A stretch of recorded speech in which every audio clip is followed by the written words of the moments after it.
Arrivage goavana ao amin'ny Brico Center Beojijika. Le JT miaraka amin'ireo entana vaovao ao amin'ny Brico Center. Tech Supreme Center, Beorirke Box 501, 4e étage. Vous présente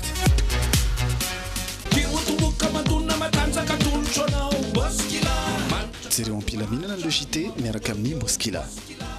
Tonidan dia miasa avy hatrany amin'ny nefinao. Ampitsikina no anaranao le JT miaraka amin'ny Tonidan. Tonidan, du tonus pour vos dents. Telma, safidiko numéro 1 malagasy manolotra ho anao.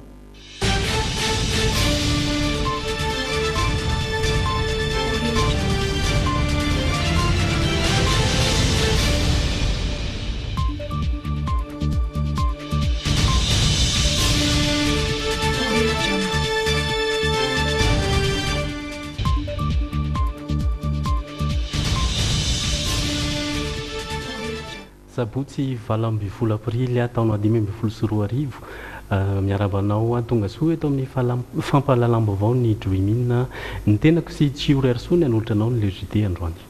Manolotra ny arahaba ho antsika rehetra izay mpanaraka tsy tapaka ny JT manasantsika ihany koa iaraka aminay hatramin'ny farany ato anatin'ny fampahalalam-baovao amin'izao takariva ny sabotsy izao. Ireto avy ary ny vaovao nisongadina ny amin'ny androany.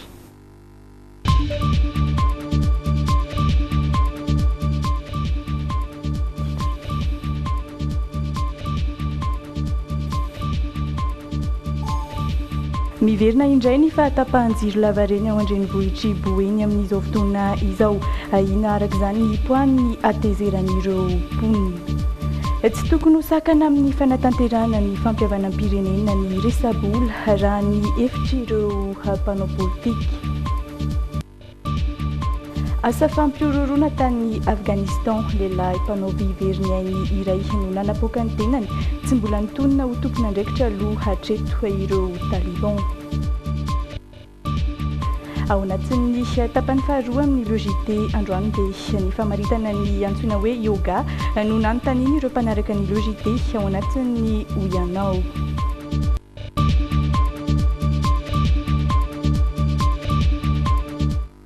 Izao tsika dia hiditra amin'ireo fampahalalam-baovao ny fanadihadiana samihafa ao anatin'ny actu.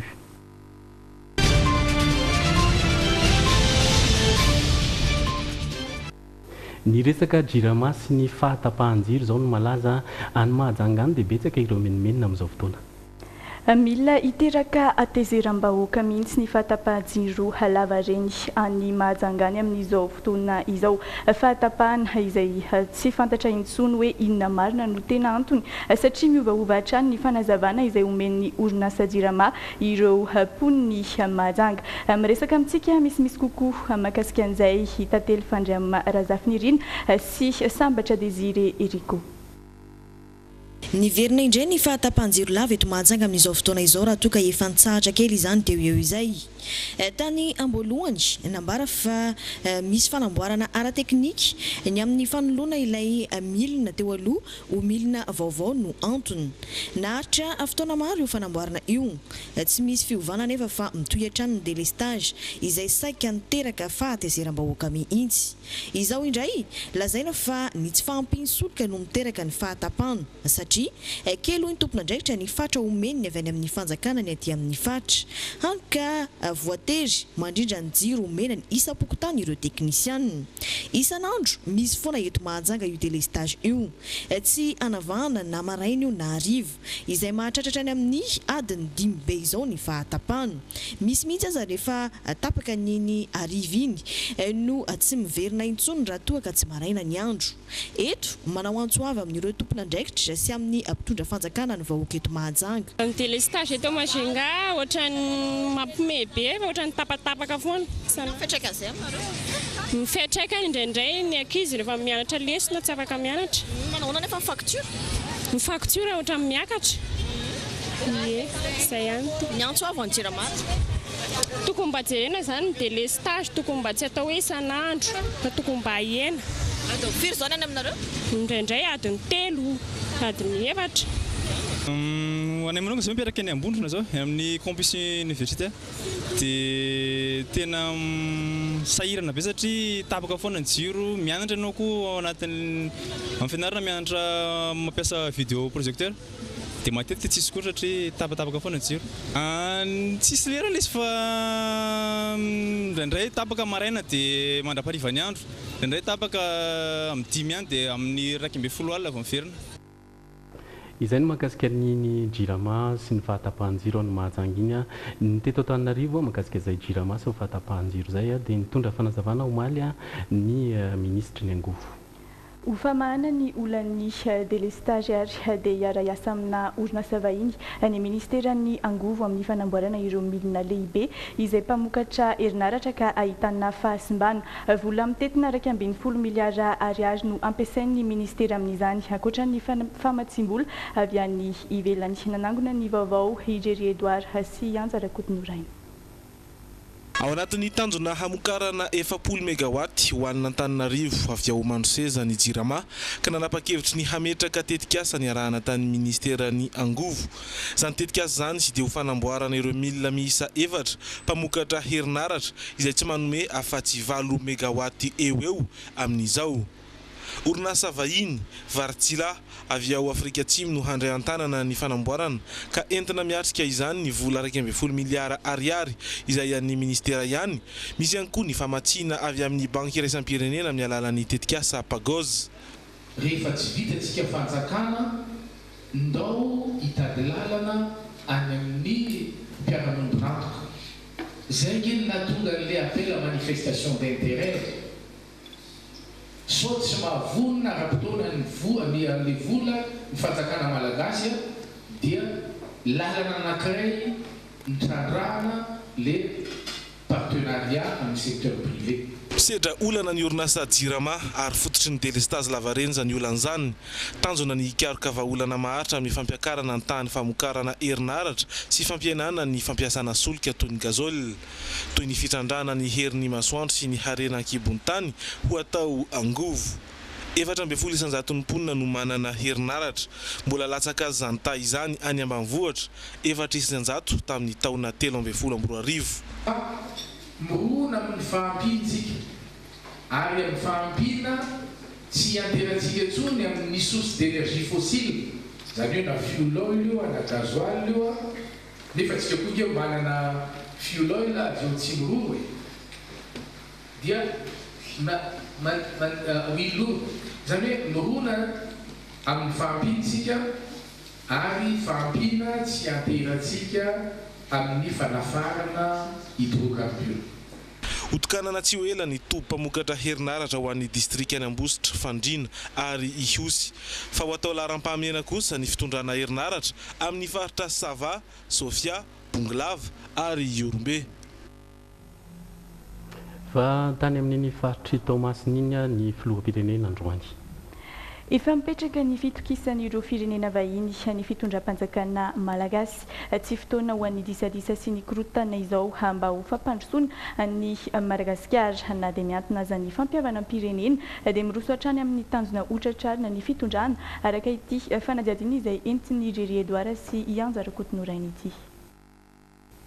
Ny fitokisana apetraky ny firenena avy any ivelany amin'ny Madagasikara dia manamarika ny fiverenan'ny fiara-miasa indray sy ny fizorana ho amin'ny fampandrosoana. Mbola naneo ny fahavononany hanarina ny firenena ny fitondram-panjakana. Fonona izahay, androany izay mbola manamafeonareo izany fahavononana izany azo hitanareo zao milaitra izany fahavononana izany tompolasy tompivavy. Mila rehetra mahatsara fa tsy maintsy mifanometanana. Mila filaminana, mila fitonina ny firenena mba hampandrosoana azy. Tsiraray anefa no ilaina hahatsiaro tena hitondra ny anjara biriky ny firenena. Ampilaminana sy ampitoniana no anatanterahina izany. Na dia miantona aza aloha ny fampiavana pirenena amin'izao miroso amin'ny tanjona otratrarina ny fitondrana. Sady afaka mandeha anga, no afaka mandeha amin'ny lalana ratsy. Reo no taratry izay ataontsika ho amin'ny firenena tompolasy tompivavy. Sady afaka mandeha lavitra tsy mataho-dalana raha ilaina mandeha aingana afaka mandeha aingana koa tompolasy tompivavy eo. Izany no tanjona tokatsika. Tsy fotoana ho an'ny disadisa sy ny korontana intsony zao ny filoha miankina amin'ny fampitokisana ny fahazoana vokatra ho an'ny fampandrosoana. fa mikasika an'izay fampihavana pirenena izay izay voaresaka tao anatin'ny fanadihadiana iny dia nisy ihany koa ny resaka ny fanaovana tao amin'ireo fikambanana sy antoko politika dia tao Antananarivo mikasika izay fampihavana pirenena izay. Tsy tokony atao sakana ny resabola mba ahafahan'ny rehetra mandray anjara amin'ny fampihavana pirenena hoy ny profesora Alante Indrazanarvelo ankilan'izay dia tsy miova amin'ny tsy hiverina amin'ny fanapahan-keviny kosa ny antoko TGV hatramin'ny nialana Andriamatoa Rajoelina Andry tsy ho ao anatin'ny dingan'ny fampihavanana intsony. Miaro Sorody Ravaka sy Voararabenano mitondra amintsika ny andindiny makasika an'izay. Efa nandray anjara tamin'ny fampihavana pirenena trany ny antoko enina raha ninambarany profesora Alante Indrazanarvelo. Ho azy, tokony hijerena vahaolana manokana ny resabola aloha mandritra ny dingana amin'izay fanatanterahana ny fampihavana pirenena izay. Tsara raha ohatra ka mandray anjara daholo izay rehetrarehetra rehefa tsisy hoaninao avelao tsisy hoaniny aza asiana sakafo aza asiana rano zany ve afaty aza asiana taratasy fa lazao zahay samila iretsy mitondra stylo mitondra taratasy nareo fa tsisy an'izany. Tsy mampaninona ny ACS kosa ny andray anjara amin'izay vola aloha fanomanana ny dingana ho amin'ny fampihavana pirenena raha ninambarany solitena ny CST teo aloha Robivelo Marie Michel. Na izany aza eo ny FFM hoy izy androm-panjakana afaka miara-miasa amin'ny FFKM eo amin'ny lafiny arabola. Tsika ngefa any amin'ny andro ny radamina tany amin'ny andro nanenam-ponomerina nefa nisy adiady ary dia mbola misy taranaka malagasy hatramin'ny fotoana izao mbola beazina ao anatin'izany fankalana ny foko zao sy zao zany noho izay tantara izay izany tokony foanana amin'izany zay no tokony atao hoe fanabeazana fampihavanana ny malagasy amin'ny tantarany. Eo koa ny ara-pinoana fa tamina tongavan'ny fivanoana kristianina teto any samy nanao izay ho afany na ny protestant na ny katolika ny anglikana tokony izany rehetra izany hitondrana azy daholo ampihavanana amin'izany dao ny malagasy mitovy tantara io. Ny antoko mapara kosa milaza fa tsy eken'izy ireo ny fampihavana pirenena amin'ny endriny rehetra kasaina tao raha toa ka tsy mbola mipetraka ny fanajana ny lalam-panorenana. Takin'izy ireo hatrany ny tokony hiverenana amin'ny fampiarana ny andininy faha-efatra amby dimapolo. Amin'izy ireo tereko vita ny fampihavana pirenena tariny FFKM. Na izany aza nanamafy ny solombavambahoaka mapara fa tsy nirafitra mitarika ny fampihavana pirenena no tsy pahin'izy ireo fa ny foto-kevitra ijoroany izany izay miendrika fiatsaram-belatsia sy fandaninandro ary fandrebirebena ny vahoaka fotsiny ihany. Ajantsika izay resaka mandidina ny fampihavana pirenena izay fa any Washington amin'izao fotoana izao ny vadin'ny filoham-pirenena malagasy Voangy Rajaonarimampianina manatrika ilay hetsika Women for Water and Sanitation izay nanomboka ny faha-12 ny volana aprily ka hatramin'ny androany. Hetsika izay anehoana ny fandraisana anjaran'ny vehivavy sy ny fahazoana rano fisotro madio, ny fidiovana ary ny fanadiovana. Isan'ny gadina mandritra ny lahateny izay ataon'ny vadin'ny filoham-pirenena malagasy any an-toerana arak'izany ny fanambin'ny fitondram-panjakana manoloana ny fahazoana rano fisotro madio ary ny ady amin'ny fanaovana maloto ankalamanjana izay mbola mahazo vahana eto amintsika. Ny VSSCC no miantoka ny fivahiniana ny délégation izay tarin'ny vadin'ny filohan'ny Repoblika Malagasy any an-toerana. Fa iverenantsika kely ny dian'ny filoham-pirenena tany amin'ny faritry Toamasina ny resaka momba ny fampianarana izy ireo tany andao ny arahantsika ny fanadihadiana mety ny Jeridoara sy anjara Godinray. Manandanja ny fanabeazana ary miankina amin'ny kalitaon'ny fampianarana ny ankizy sy ny tanora no ny fampandrosoana. Miara-misala tratrarana izany tanjona izany fitondram-panjakana sy ireo mpiara-miasa vahiny amin'ny alalan'ny tetikasan'ny vondrona Européenne Pasoba Éducation. Moto mahery ny 700 no natolotra ho an'ireo zone d'administration pédagogique na ZAP aty amin'ny faritry Toamasina. Manazava ny lehibe ny ZAP Toamasina faharoa. Mifehy ny ZAP anankiray zany hoe au niveau ny commune zany izy zany no tompon'andraikitra voalohany solitenan'ny ministerin'ny fampianarana eo anivon'izany zapy zany a mandrindra ny asa fampianarana manara-maso ny asan'ny mpampianatra ary manao zay asa rehetra na amin'ny lafin'ny administration zany na amin'ny pédagogie fiaraha-miasa amin'ny mpampianatra moa zany sy zay rehetra manana andraikitra amin'izay dia anisan'ny zava-dehibe mba ahafana mitateraka an'izay asa fampandrosoana zay. Manohy ny fanohanany any Madagasikara hatrany ny vondrona Europeana hoy ny solitenan'ny Masoivoiny raha nandray fitenenana.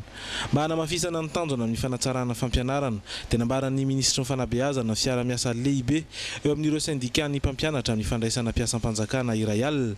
Efa vonona raha teo ny teti-bola hanampiny ireo sekolim-panjakana rehetra. Ary ahitatombony amin'izany ireo mpampianatra rehetra satria dia arahana amin'ireo syndicat zany ny fampidirana ireo 10,000 mpiasam-panjakana vaovao amin'ity taona ity.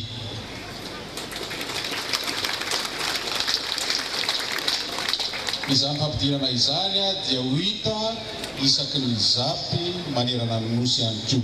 Nanolotra ireo moto tamin'ny fomba ofisialy ny filoham-pirenena samy hisitraka itony fitaovana itony avokoa ireo zapy rehetra manerana ny nosy mahatratra 2 arivo izany moto izany.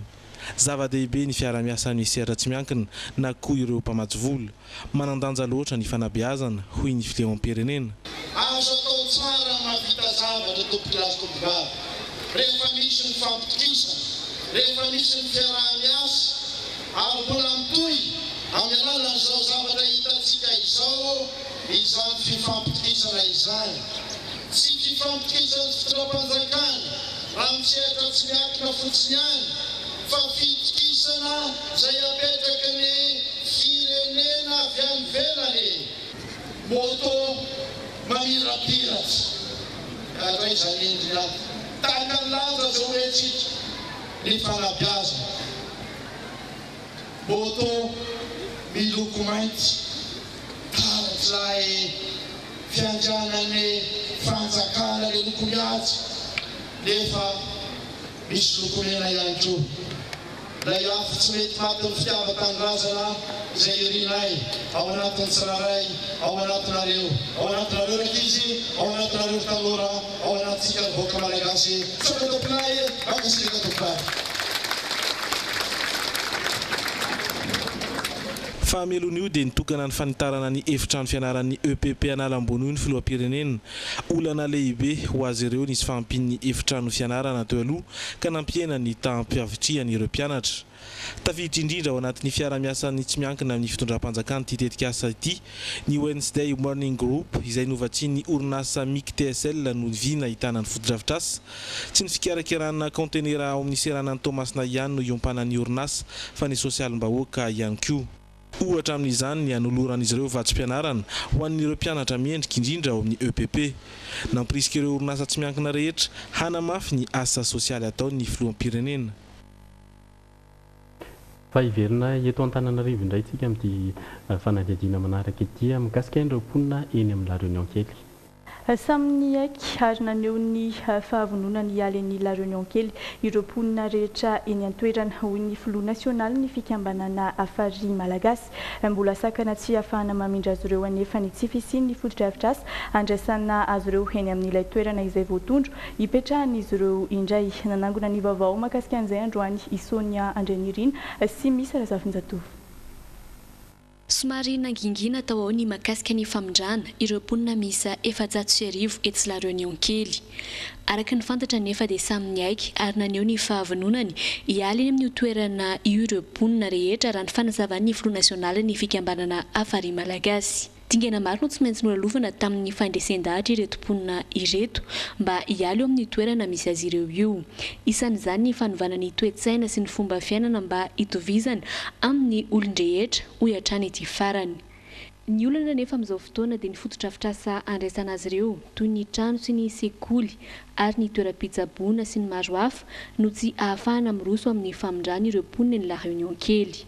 fa ny zavatra olana izay atrehanay hatramin'io zany a dia tsy afaka mihitsy zahay no ilaza hoe afaka mindran'ireo satria 1400 personnes reo dia raha vary raika kapoaka isan'andro fotsiny ara no hoanin'ireo dia vary 1400 kapoaka tsy anana zany nefa ry malagasy ohatr'izany ny tsy ho alaina hoentina ho aiza akory zareo fa ny sekoly tsy mbola anananay ny hôpitaly tsy anananay ny trano asinandro zareo tsy anananay ny resaka poste gendarmerie tsy anananay zany rehetrarehetra zany zany mbola tsy maintsy ilana foana amin'ny fanjakana ary zany rehetra zany zay koa tsy fanjakana fa tsy maintsy miandra ny décision amin'ny fanjakana tsy afaka haka olona fotsiny zay ka manoloana zay dia any amin'ny fanjakana mibolina ankehitriny hoe ahoana no atao fa zay androany garantina zao dia zao areo no asorina eo ka misy mifenitra zay hoarahana dia afaka ireo Mariana fa tanàna vaovao misy fiariana misitaka lavitry ny renivohitra no tanjony fikambanana afary malagasy ametrahany ireto mponina ny La Réunion kely ireto no io dia miezaka hatrany izy ireo mitady fiara-miasa amina orinasa tsy miankina sy mpandraharaha eto an-toerana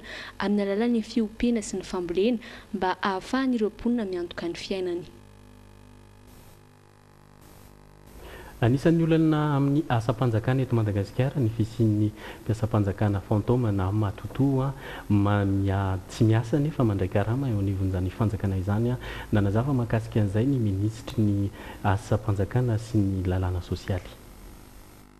Nanatotosa atrikasa nandritra ny 3 andro teto amin'ny lapan'ny tanàna ho an'ireo mpiasa-panjakana misahana ny mpiasa avy amin'ireo sampandraharaha ara-panjakana maro samihafa eto Masina ny avy ao amin'ny ministera ny asa-panjakana sy ny asa ary ny lalàna sosialy. Anisan'ny tao anatin'ny votoatiny ity fiofanana Timo ilay antsoina hoe renforcement de capacité tafiditra amin'izany ny tokony isiny ny kalitaon'ny asa sy ny fahavitany ireny dossier ireny aingana araka izay azo atao. Nisy ihany koa ny fijerena ireo olana ifotony pitranga amin'ny fikirakirana ny antotan-taratasin'ny mpiasa aty amin'ny faritra. Tonga teto toerana moa ny tompon'andraikitra voalohany mitantana ity ministera ity Andriamatoa Maharanty Jean de Dieu namarana tamin'ny fomba ofisialy izany no sady nanokana fotoana ihany koa namalina ireo karazana fanontaniana maro mikasika ny tontolon'ny asa-panjakana izay ny akamaroan'izy ireny dia saika nitondrany ireo mpiasa ny etaetan'izy ireo ny amin'ny tokony ampiakarana ny point d'indice ny grille indiciaire ho an'ny mpiasa-panjakana ny mikasika ny indemnité de logement ho an'ny mpiasa-panjakana izay fantatra fa 4,000 sy R1,000 fotsiny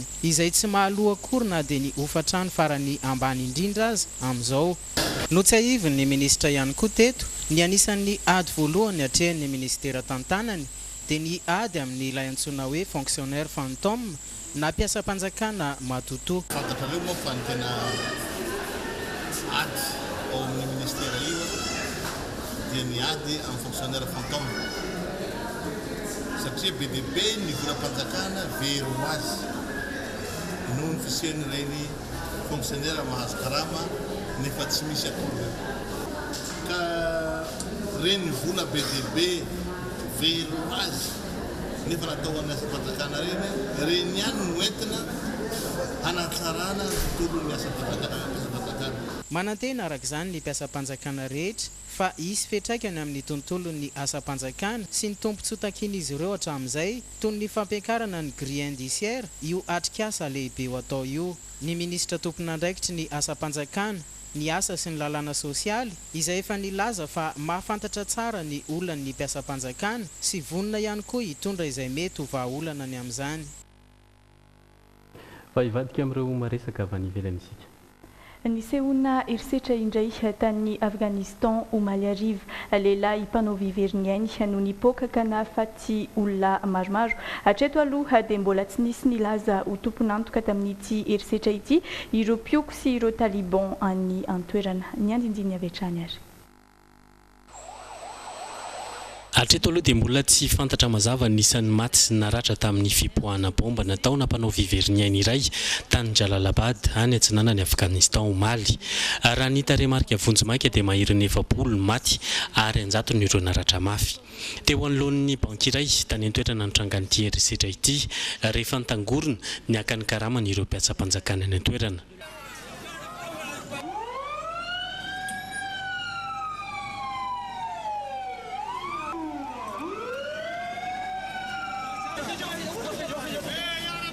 Ainy mpitandro filaminana ny antoerana fa nisy fipoahana fandrony rehefa nitangorona hamonjy ireo maratra ny olona tany antoerana ka izay nahabetsaka ny maty tamin'ity herisetra ity. Tsy mbola nisy vondrona na fikambanana mitonona ho tompon'antoka amin'izao tranga izao hatreto. Ny anina avariana dia na ireo taliban azy tompon'ny fanaovana herisetra fanapoahana bomba tahaka izao dia nanameloka ity tranga ity ary nilaza fa feno ampibiny ny famonon'olona tamin'ity indray mitoraka ity. Ny taliban anefa no isan'ny tonona ho nahavanina ny fanapoahana bomba tahaka izao ny 10 aprily lasa teo. Fa mahakasika ny fampianarana ambony indray. Notokanana androany ny toeram-pampianarana vaovao ny Université GSI eny amin'ny bypass. Ireo mpianatra avy any Avaradrano sahirana manenjika fianarana tsy andrenivohitra no tena azo tombony amin'ny fitsanganana ity fotodrafitrasa ity. Ny trano no vaovao saingy ny rafim-pampianarana sy ny lalam-piofanana nafantarana ny GSI hatramin'izay dia mitovy tanteraka amin'ireo efa nisy amin'ireo toeran-kafa toy ny eny Antaninarenina. Eto amin'ny sampanana ho any Alasora, miala kely ny bypass no ahitana ny toeram-pampianarana vaovao ny GSI. Université izy ity ahitana trano fianarana, fanaovana fampiarana sy ny laboratoire ary ireo rehetra ilaina ahatomombana ny fahavitan'ny fianarana an-tsakany sy andavany. Avy hatrany dia ho azo ampiasaina amin'ny taom-pianarana 2024 2025. Rentrée officielle zany am 4 mai 25 zao efa inscrit dia mazaka 100 étudiants izy ity zany satria mazaka 2 groupes izy maraina dia mazaka 2 groupes koa izy dia après-midi. Akoatran'ilay formation modulaire, formation initiale, formation en alternance. Araka ny fanadiadina efa nataon'ny mpanorona ny GSI dia tsy mbola nisy sekoly ambony mamaly ny filan'ireo mpianatra ity amin'ny manodidina. Ny Avaradrano raha ny marimarina kokoa. Olana ho an'ireo mpianatra vokatra izay ny fanenjana fiara hiakatra ny andrenivohitra rehefa hamonjy fidirana na ihany koa ny mifanohitra amin'izany dia ny fodiana. Tomba lehibe ho an'ny mpianatra, misy fiarahana miasa amin'ireo le transporteur amin'ity bypass rehetra zany, misy ny ramassage scolaire amin'ny 7 maraina dia amin'ny 10 hariva koa miandro ny mpianatra rehetra hody mba tsy hanana an'izay olana izay mpianatra. Manaraka ny rafitra LMD ny GSI, ankatoavin'ny fanjakana ny mari-pahaizana azon'ireo mpianatra aoriany fahavitan'ny fianarany. Manombotra lalam-piofana 4 ity université ity ary hita eto avokoa izany. Management des affaires, informatique de gestion, multimédia et communication et génie management de BTP. Mariako fa ireo filière efatra ireo dia habilité par l'état daholo. Hitantsika eo amin'ny sitany www.lesupres.gov moa zany listan'ny université habilité zany. Tombony ho an'ireo mpianatra ny fisian'ny fiara-miasan'ny sekoly amina université hafa ny ivelany toy ny any Canada, miara-miasa ny rotonta amin'ny ahafahan'ny mpianatra ny GSI manohy ny fianarana any aorian'ny taona fahatelo. Mbola misokatra ny fandraisana ny anaran'ireo tanora maniry anana ho avy mamiratra sy te hametraka ny fitokisany amin'ny université ny GSI. Dia iny ihany koa no entintsika miato kely maka sasatra ary andraisantsika ny vahiny ao anatin'ny tapany faharoa ny logité rehefa avy indray ary.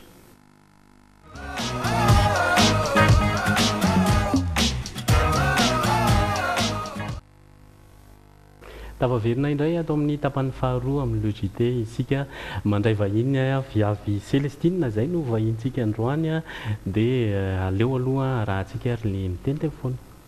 Mbola tsara.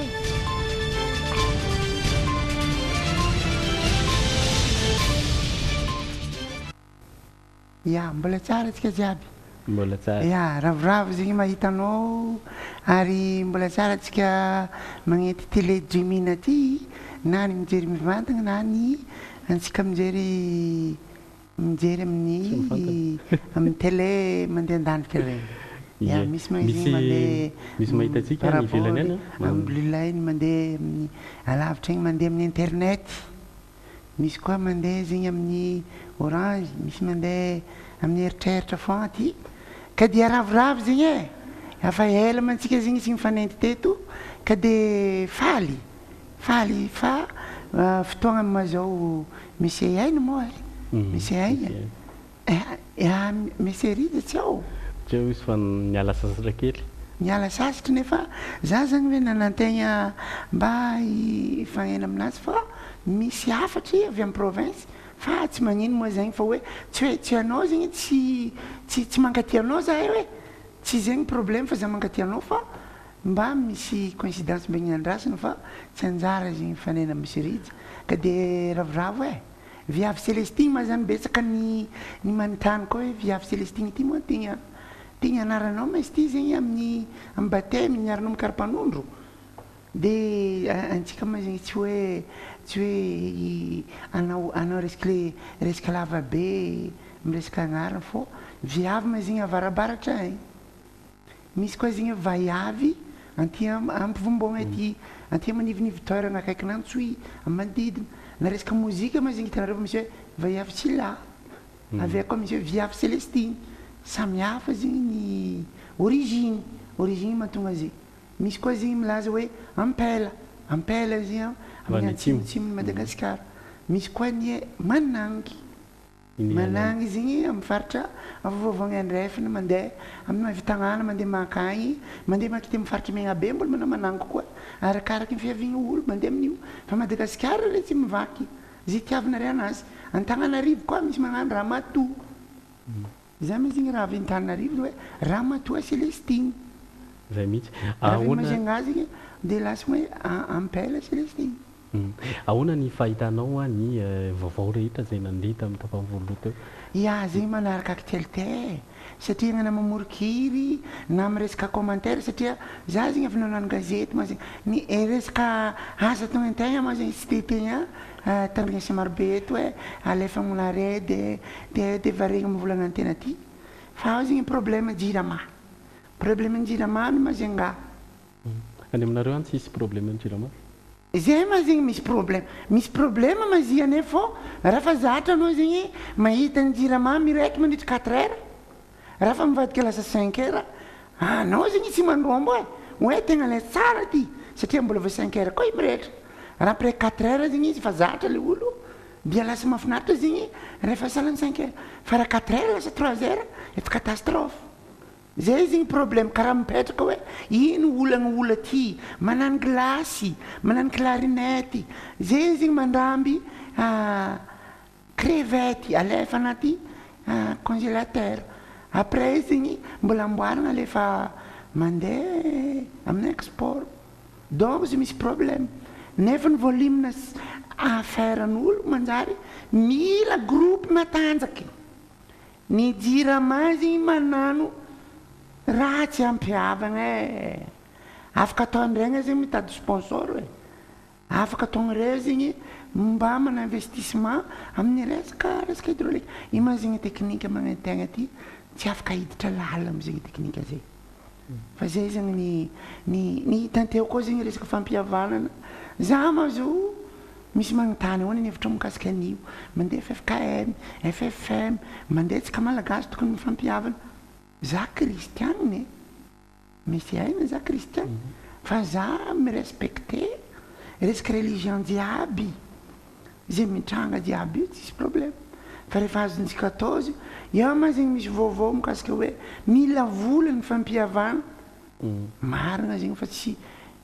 marina zegny professeur tegny razanary velo tenao zy raha volagny teo zy hoe tsy mila vola izy fa raha fampihavana za zay tsy mifankahazo aminao raha hiavana antsika na mila mihinan-kany raha hiavana antsika mila misotro rano raha hiavana antsika mila vola atao frais raha fa hiavana antsika tsy mila vola zegny tonga de direct avy amin'ny fo eo ma zegny ankoatran'zegny actualité misy agny misy nampitikika anaka ty ambadika atao fa mahavita managno tsiaketsika ela vadiny filoham-pirenena mahavita manao tsiaketsika ela tsy haiko masary zegny raha azon'ireo ampody alefa eo tamin'ny resaka actualité mikasika ny vadiny filoham-pirenena zegny mandeha manao séjour andafy any tsy haiko raha magnitsy moa ny andro na karakory fa tsy nietsika izy teo zay izy zao vraiment bravo tegna mahavita miaritra mihitsy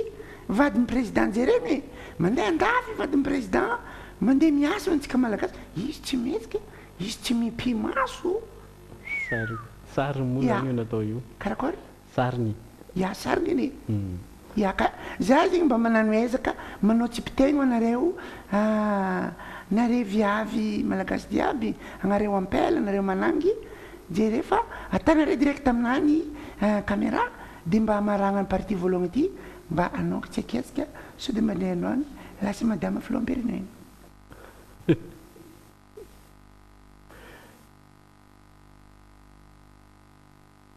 tena tsinetsika tokoa ianao.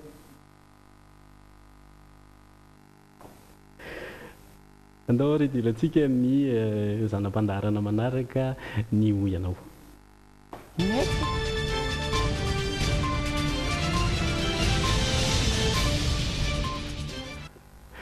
Ny resaka yoga no nanontaniana ireo mpanaraka logité androany Itsiory sy Voary Arabaina no nanao nyity resadresaka ny fanaovana tamin'ireo mpanaraka ny logité ity. Ina fahafantarana an'izany hoe yoga? Tsy fanzatra mahalala an'izany aloha. Raha ohatra hoe fahenona an'ilay izy fotsiny izao dia mety hoe ino izany? Le hoe yoga? Tsy zava-pantatro izy aloha. Mbola mety tsy fantatro. Mbola tsy nahinao izany mihitsy? Fa raha ohatra hoe fahenona an'ilay izy fotsiny dia mety hoe inona izao izany? Mbola tsy henoko mihitsy. Yoga, c'est une concentration, moyen de concentrer. Ina izany fahafantaranao an'izany hoe yoga? Tsy fantako izany. Mbola tsy nahinao izany. Ina izao fahafantarana amin'izay an'izany hoe yoga? Tsy fantatro. Yoga. Tena ohatrany tsy fantako. Mbola tsy nahinao izany mihitsy? Fa naheny ava ohatrany tsy tadidi. Ina fahafantarana an'izany hoe yoga? Ina izao fahafantarana an'izany hoe yoga? Yoga zany hoe tsy resaka fanatanjahantena. Ina ny tena atao amin'izany? Loatra ny resaka di fanatanjahantena zany izy fa di. Ina izao fahafantarana madama an'izany hoe yoga?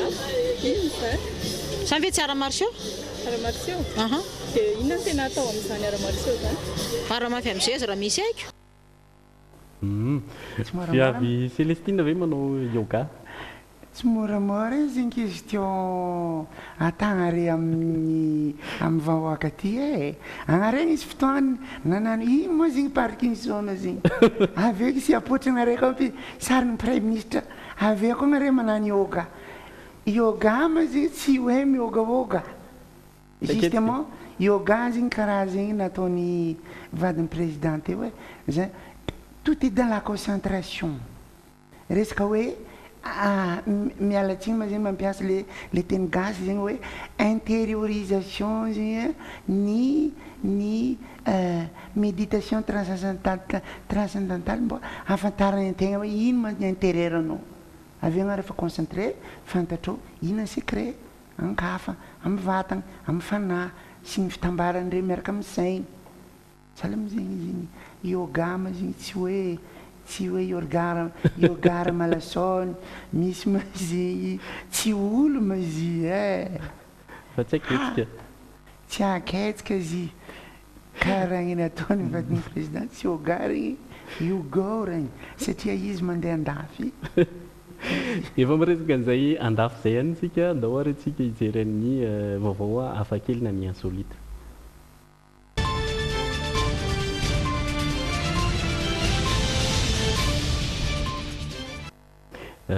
Viavy Célestine efa impiry izao ny taingina na nandeha an'ireny fiaramanidina ireny na roplanina? Anao ma zika sarotra ny zahay moa zay raha mitegny eto hoe mandeha andafy matetiky lay zegny olo prétentieuse. Rehefa tsy milaza koa zegny hoe tsy ary mandeha loatra satria mba asiana modestie. Non, c'est pas mon caractère. Moi je vais souvent à l'étranger. Misy fotoagna mandeha en France, misy fotoagna mandeha Allemagne, misy fotoagna mandeha antsika mandeha jusqu'à Afrique, mandeha voaigna zozo mandeha Seychelles. Io zegny karaha mandeha bazary. Mandeha andafy aminakah karaha mandeha bazary fa miankina amin'ny sponsor satria ny antegna aty zany misy asa direct honnête tsara mba mi-accompagner olo satria mahay relation publique, mahay miresaka teny gasy, teny français, mahay miresaka teny anglisy. Fa saingy raha fa mandeha amin'ny roplanina mahavozo e. Tahaka izao ny manjoa ny entanao raha mitaingina roplanina ianao amina seranam-piaramanidina, tonga amina seranam-piaramanidina iray zany ianao any Arabia Saoudite any dia tahaka izao ny manjoa ny entana hoentinao.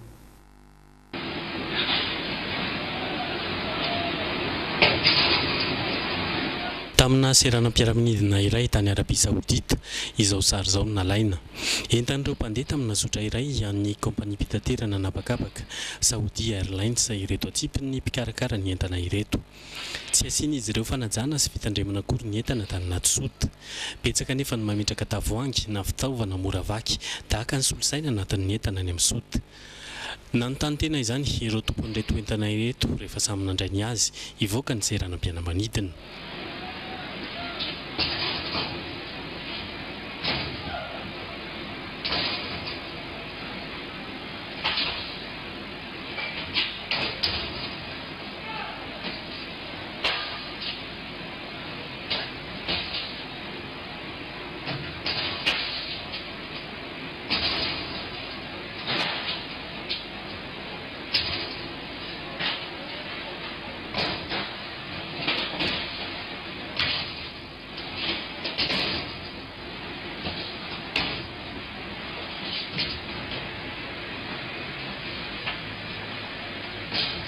Ankoatra ny alatra izany dia isan'ny anjony entana rehefa mandeha fiaramanidina ny fahasimbanana manampitrotraka ny fahasorenana ary indrindra fa ny fahasahiranana raha tratra ny tranga tahaka izao ianao.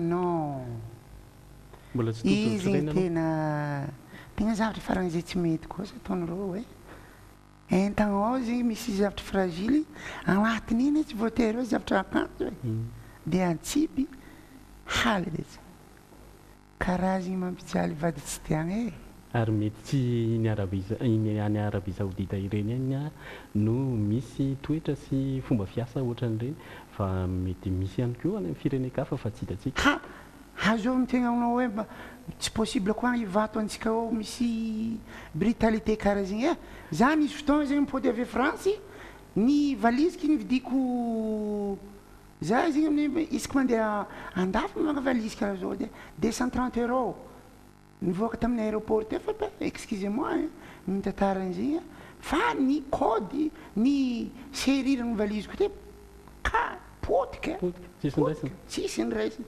heureusement izy slip tanatiny to tsy nalain'ireo ny akanjo ny lamba jiaby tao aby fa resaka brutalité ataondreo za zegny mipose question ndre manutentionnaire vadina re an-trano any moa antotototona karaha zegny hazalahy on va se venger ivadika ao amin'ny ao mahafinaritra kositsika ao anatin'ny diary enfin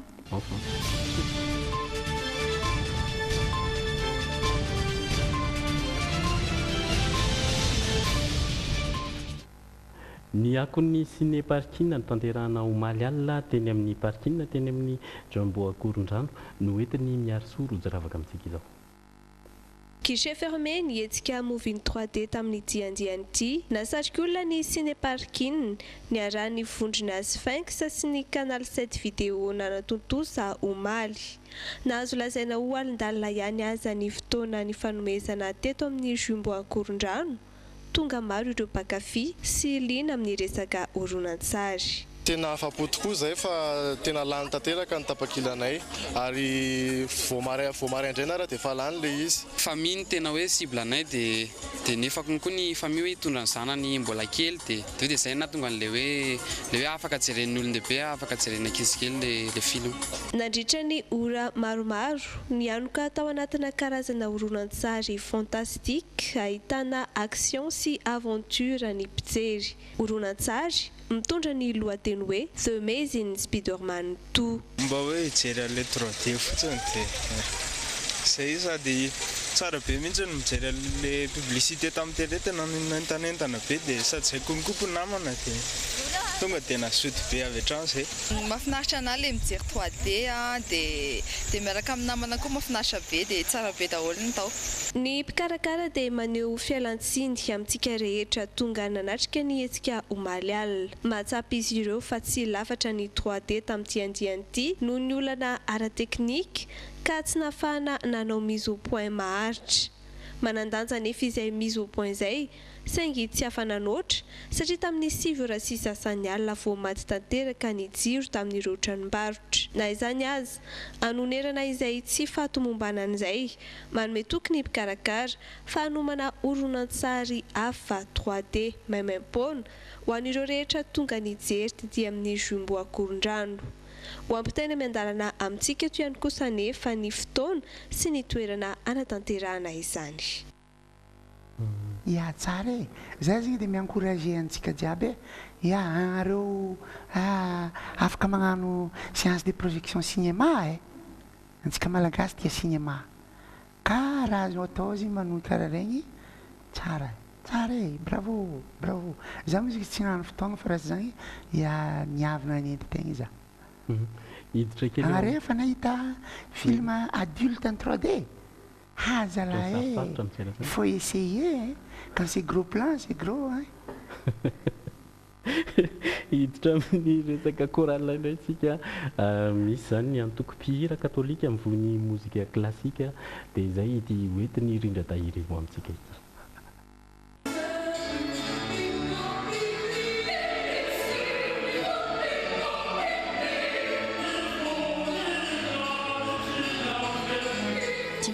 Taona nisina ny antoko-pihira Elsa Mafiderano.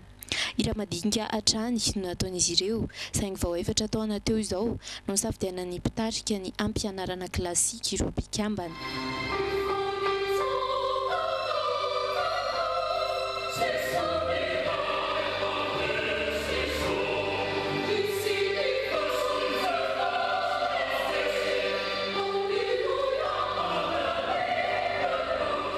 Miasa mafy ny mpibaiko izay sady mpampianatra no mpandrindra ny lafin'ny feo eto. Somary sarotsarotra mantsy ny nampitana ny mozika klasika tamin'ireto tanora ireto. Ny mozika klasika izay azo sokajiana otranainy amin'ireo gadona hafa. Mafimafy mihitsy ilay izy sarotra satria izany raha ohatra ka bazena fotsiny dia presque hoe muzika matematika izy zany. Faharoa eo amin'ny lafin'ny feo zany mila tena hoe mangonina tsara mihitsy zany ny fahaizana mamoaka an'ilay feo dia mila ihany koa nefa ny tsy ho tafavoaka ilay feo raha tsy hoe eo amin'ny lafin'ny énergie zany ohatra. Mandavantaona dia isaky ny sabotsy ny fotoam-pianaran-kira ho an'ny Elsa Mafiderano. Izy anefa ny kanseritra klasika atolotra izy ireo raha mpitso ka tsy maintsy novana ny fandaram-potoana izay lasa isan'andro satria fotoan-dehibe ho an'ny Elsa mizany. Dia eo amin'izay lafiny izay zany mila entraînement be dia be zany hoe ohatra ny manao fanatanjahantena moa zany dia mila maka souffle, mila manao fanatanjahantena dia mba ahafahana hoe satria raha tsy ampy énergie anao tsy afaka moka an'ilay feo mihitsy kanefa rehefa tsy ho tafavoaka koa ilay feo dia tsy ho vocal mihitsy.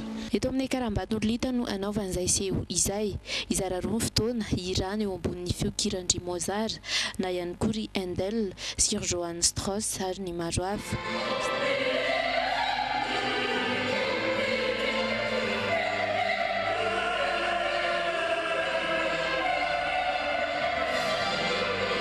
Tapany voalohany mampatsiahy antsika zany ny fijalian'i Jesoa dia ny tapany faharoa milaza ny fandreseny. Ilay izy concert de Pâques zany no tena eritreretinay fa tsy tafiditra tao tamin'ny fotoanan'ny Pâques hoe tokony Pâques zany ilay izy fa nahemotra kely. Aritra iray ora sasany seho ataon'izy 5 mianadahy izany hoe hira klasika manodidina ny 7 eo maimaim-poana ny kanseritra klasika satria sady fampahafantarana ny mozika klasika no ihany koa fahamaranana ny 5 taona na Elsa Mafiderano ny antoko-pihira izany. Noty mozika klasika?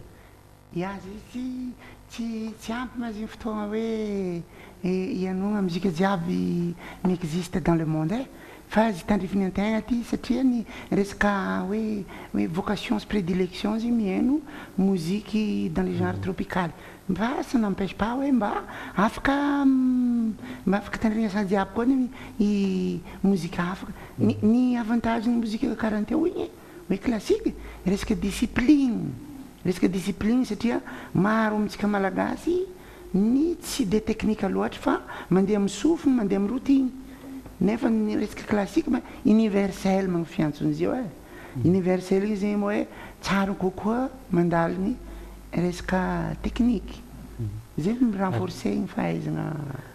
Ary ianao tia lamaody indrindra fa ohatra hoe ny taovolo ny anao ohatra manana taovolo hafa mihitsy ianao. Zalahy izy très important ia za zegny ny koragna tamin'ny namana azovy zegny i Farah Jones zay zegny niaraka nanano jury andresaka concours tobokafirana re tato izy teny vraiment tegna important raha tsika viavy zegny hoe resaka lamba resaka coiffure resaka accessoire zegny karaha poketra solomaso tegna amy dépense be zegny fa tsengitrengitra io fa mba entina magnatsara ny raha jiaby zay aseho na sur-scène na amy télé za deky tegna mankafy antegniky fotoagna misy mandeha mijery lamody mijery akanjo na sur internet mandeha miantsaigny mandeha mamasigny resaka amin'ny jeudi regny mandeha boutique regny antagnana regny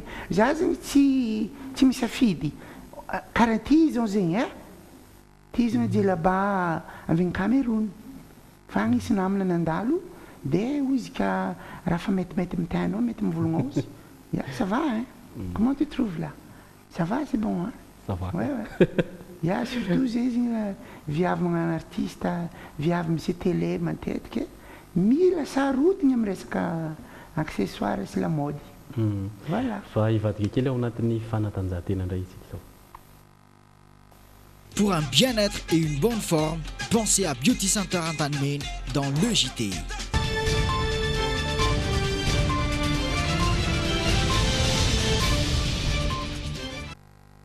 Ny volleyball nalaza tamin'ny androany no natao ny fiadina ny amboarany fédération malagasy ho an'ity taranja ity voaositra ho tompon-daka tamin'izany ny Stefoto. Nafana sy niady hatramin'ny farany aloha famarano ny sokajy lehilahy izay ny fanandrina ny GNVB avy amin'ny Vakinakaratra sy ny Estiava avy amin'ny Vatovavy Vitovinany. Nampiseho ny heriny dia nivoniditra ny lalao ny Zandary ka lasan'izy ireo tamin'ny isa 2019 ny seta voalohany. Somary natoritory kosa ry Bodasy ny tariny. Tsy nakivy andreo mpilalao andradadatoa nefa izany fa niezaka amin'ny fota amin'ny torimasina izy ireo. Rehefa niotra tsikelikely teo izy ireo dia naromaka ny seta faharoa 2020 no 13 sy ny seta fahatelo 2020 nanomboka tonga saina amin'izay ry Tahiry sy ny namany satria raha lasa nitiavo ny seta faefatra dia resy izy ireo. Nodongin'ny Tahiry sy Erika mihitsy ny fanaovana service izay nampiakatra aingany nisan'izy ireo tena misoletra be. Zara tafakatra 12 ny AS Tiavo. Nanomboka hita ihany koa ny tsy mbola famatorana ireo mpilalao tanoran'izy ireo izay natetika ny nary baolina mivantana na ny kapoka baolina efa ambany. Voatery niditra tamin'ny tie break ny ekipa rotonta. Mbola tsy tafivery tamin'ny laony mihitsy anefa ny ekipa amin'ny Vatovavy Vitovinany ka narorotana ireo mpilalao Vakinakaratra. Vetivety monja dia tonga valy nisan'ny Zandary tena misoletra be ary tsy naharitra akory dia ny farany lalao satria tafakatra 12 nisan'izy ireo raha zary raha tonga 7 nisan'ny AS Tiavo. Tsy mbola fabela tamin'ny Zandary zany hatreto ny AS Tiavo. Lasa ny Zandary ny amboara lehibe tamin'ny tindra mitoraka aty. Teo amin'ny sokajy vehivavy indray dia toy ny nanao fanazarantena ihany ny ekipa ny Stefoto Antsinanana nanoloana ny MVB Analamanga. Nanatombo teo amin'ny alavana sy avitriana mba amin'ny fahazarana lalao ny mpilalao Ciel Didier raha noarina tamin'ny mpilalao Andralem. Ny seta voalohany ihany no mba nanohitra Rombola sy Clarel mba amin'ny ekipany ka tonga 20 nisan'izy ireo. Ny anidina tsikelikely zany isaka ny seta ka 17 no azon'izy ireo tao amin'ny seta faharoa raha 19 amin'ny seta fahatelo. Ny azanazy dia nafinaritra ireo mpijery izay tonga marobe ny endri-dalao naseho ny ekipa rotonta. Nobatainy Stefoto indray zany ny amboara lehibe tamin'ity. Nanitry ty fiadina amboarana fédération malagasy taranja volleyball ity ihany koa no nitsonganana ireo mpilalao 13 mirahalahy sy ireo mpilalao 19 mirahavavy izay vao antso hiatrika amin'ny fampindronana voalohany ho amin'ny fanomanana ny lalao nosy atao ny La Réunion ny voalohany gositra ho avy izao. Naseho vahoaka ihany koa izy 10 mirahalahy voasivana hitantana azy ireo. Anomboka rapitsady moa ity fampindronana ity. Mahakasika ny ranona indray na reny ataontsika hoe fanamorina fiarakodia sy ny fanaovana course amin'ireny fiarakodia ireny dia raha ampitso no tanterahana eny amin'ny circuit Anarivomamo ny dingana faharoa amin'ny tomponakany Madagasikara amin'izay ranona izay. Fiarakodia manodidina 40 no hiatrika ty dingana faharoa ho an'ny fiadina izay tomponakany Madagasikara taranja zakaza-piarakodia ao anatina lavirana voafetra na ranona ity. No zarainy sokajy roa ny faninanana arakaraka ny sokajy sy tanjaka ny fiara dia ny pro run sy ny run. Isy ihany koa nefa ny open izay ahafahan'ny olona hafa ankoatra mpanamory matianina andray anjara amin'ny faninanana. Raha oharina amin'ny andiany teo aloha izy somary niakatra nisan'ny mpandray anjara satria dia efapolo latsaka kely izao no soratra anarana ary atsasa manila an'ireo dia olona vaovao daholo vao antso tamin'ilay kategoria vao nisokafana hoe rokia izay entana ny tanana ireo izay mbola tsy nanao run hatramin'izay ka andray anjara indrindra zany ireo mpanao pointy mpanao run sauvage araka ny filaza azy hiditra amin'ny sehatra voafeny sécurité. Ankoatra ny fitsinjoka open dia hoe zany kiloba mampikarakara ny anamafy ny filaminana sy ny ady amin'ny fandraisana zava-mahadomelona sy zava-pisotro mahamamo na ho an'ireo mpanamory na ho an'ireo mpijery. Misy eo amin'ny 10 eo ny olona efa nalaina iandraikitra ny sécurité ny toerana na ho an'ny olona ao anatiny na ho an'ny rehefa mivoaka rehefa aveo dia misy koa point contrôle ny andalana mba ialana amin'ny mpisetrasetra amin'ny arabe zany dia amin'izay tout le monde faly. Eny atoerana koa misy ny restauration efa misy ny animation DJ sono misy koa ny espace enfant ho an'ny ankizy. Ny ankizy zany misy ny toboggan géant eny efa nomanina daholo zay rehetrarehetra fa fetim-pianakaviana io azo antoka noho izany fa ahafana sy afotaka ty dingana faharoa ho an'ny fiadina izay tompon-daka Madagasikara taranjaranina ity.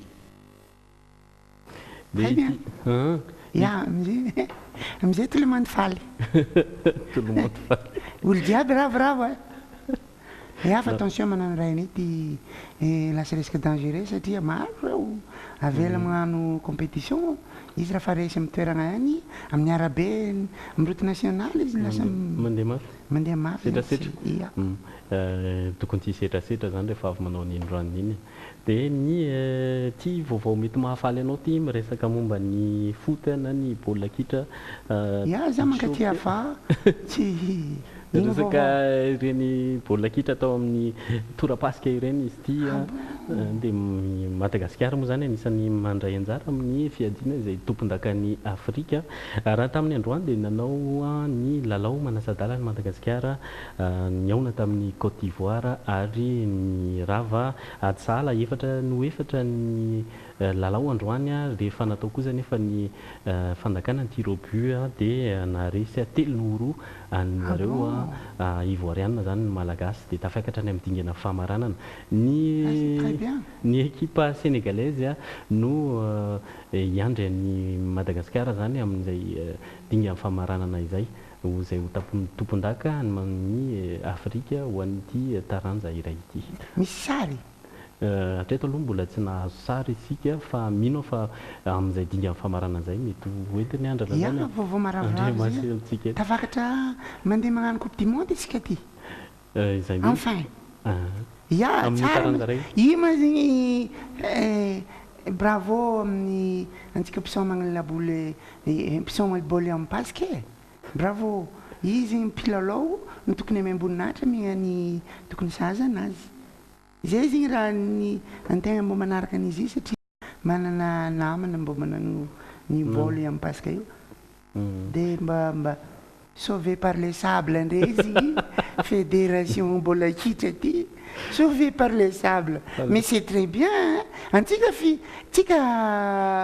on est une île fasika ny betsaka ka mangataka zegny zahay viavy mipakatia baolina kitry ovay fasika mamasiny enfin tsika miakatra coupe du monde atao fasika mamasina inona ary ny zavatra tianao ambara farany fa ny zavatra tiana ambara farany ma zegny satria efa mialina koa ty andro zay araka nylaziko teo miaraka amin'ny Farah Jones miaraka amin'ny zare amin'ny Charmel Beauté zare maro jiaby reo nanano jury amin'ilay concours top coiffure zay fandarana amintsika Drimina ty ka dia tegna nampagnategna satria zahay nahita ny fandehan'ny concours tao fô mbo tsy lazaigna anareo fa nare zegny rehefa tegna mandeha zahay manano jury ndresaka éliminatoire jiaby io dia anareo mahita anazy fa on est très talentueux tegna mahay resaka coiffure resaka manipulation na volo resaka rallonge resaka teinte sy ny sisa dia mampanategna zay fa zahay ma jury fa ny candidat ny ohatrany 10 tegna manerana Madagasikara dia tegna mahafinaritra ary dia raviravina ndray anjara nagnano jury tamin'ity resaka ty fa ny resaka farany ma zegny resaka teo natao hoe viavy Sila viavy Célestine fa viavy sy lahy vaiavy sy lahy e maro antsika mihira maka agnara viavy izy avy avarabaratry vaiavy amin'ny vombona aty misy ampela misy manangy karaha mampimoeny tataragny namina farajones tonga avy agny avarak'izany le olo mandalo mifaritry Majunga iny dia izy magnotany ohatriny ampela akoho ampela ohatriny ça c'est très comique dia rehefa miaraka zegny hoe ankizy vehivavy zegny dia atao hoe tsy haiky manangy indraindray zay hitanao mifangaro zegny fa misarotra moa zegny manano hoe misy olo Antananarivo zegny miaraka amin'olo avaratra agny dia mifanontany hoe nankaizagna any zaza manangy tena ya afangaro izy dia mirary soantsika jiaby e amin'ny resaka fampihavagna resaka fifidiagna resaka fiainana jiaby zalahy antsika mila mitodika amin'Andriamanitra alleluia faranantsika treto aloha zany ny logité amin'ny androany mankasitraka anao nanaraka ny fampalalam-baovao teto amin'ny Dream hatramin'ny farany dia manome fotoana anao amin'ny herinandro indray. Bon week-end. Bon week-end.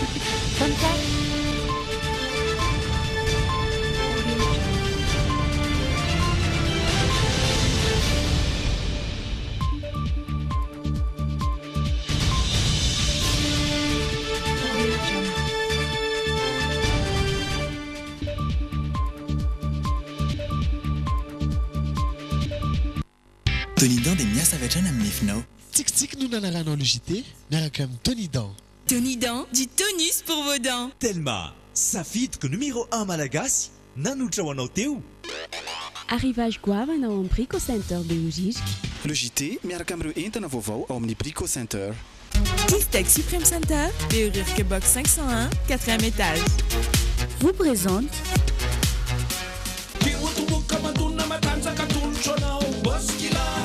Jereo ampilaminana logité miaraka amin'ny Moskila.